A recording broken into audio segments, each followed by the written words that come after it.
this actually affected also the workings of the political system.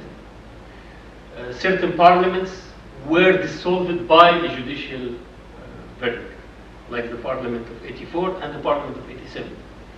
And some people are dreaming that the Constitutional Court will also dissolve the present Parliament, which is so bad.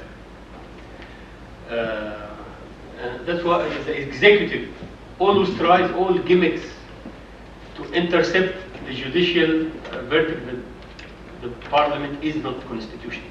They use all possible mechanics to stop this from happening. But anyway, symbolically and psychologically, at least people still dream that the judges can say we have a bad Parliament and it should be dissolved and we have new elections and so on.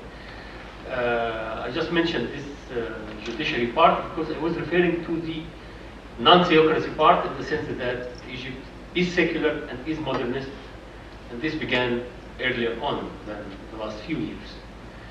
And there is inertia of all this. Okay? If you compare Egypt with, I don't know, you can't even compare with Saudi Arabia, for example. In Saudi Arabia, women cannot drive a car. Huh? When they tried to drive a car, that was something like a disaster or like an act against God himself, something like this. And the authorities acted ruthlessly against these women. But in Egypt, women drive a car easily. No one objects to this. They have been doing so for 100 years or so. So that's an achievement of modernity and modernization. Many structures of the state are laïque, secular in the broad sense, are modern in the broad sense, and so on. So Egypt is not a theocracy, it's not Saudi Arabia, it's not Yemen even, it's not like these countries where everything is referred to as religion. You always refer things to religion to see whether it's haram or halal.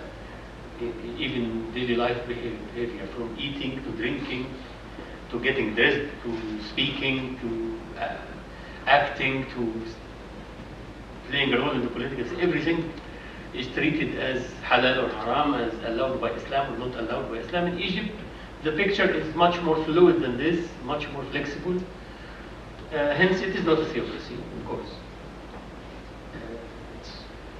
It's more modern, it's more secular. But there are manifestations of a theocratic state too.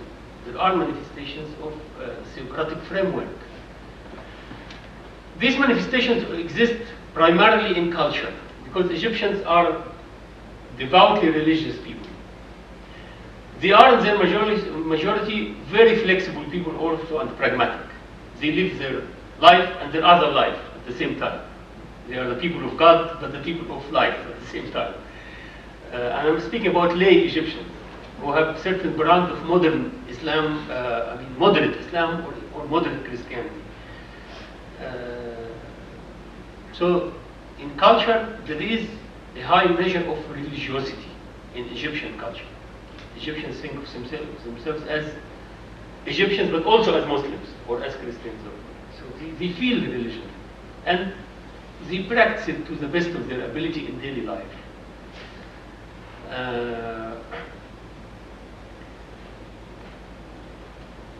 And there is nothing wrong with that. In my view, there is no problem. That certain culture has a clear religious element.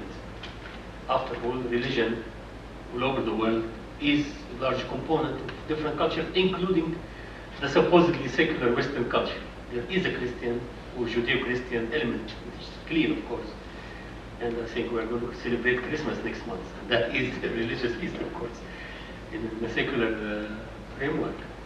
So there's no problem with that. The problem becomes one when this religiosity go beyond the mark and has extreme manifestations.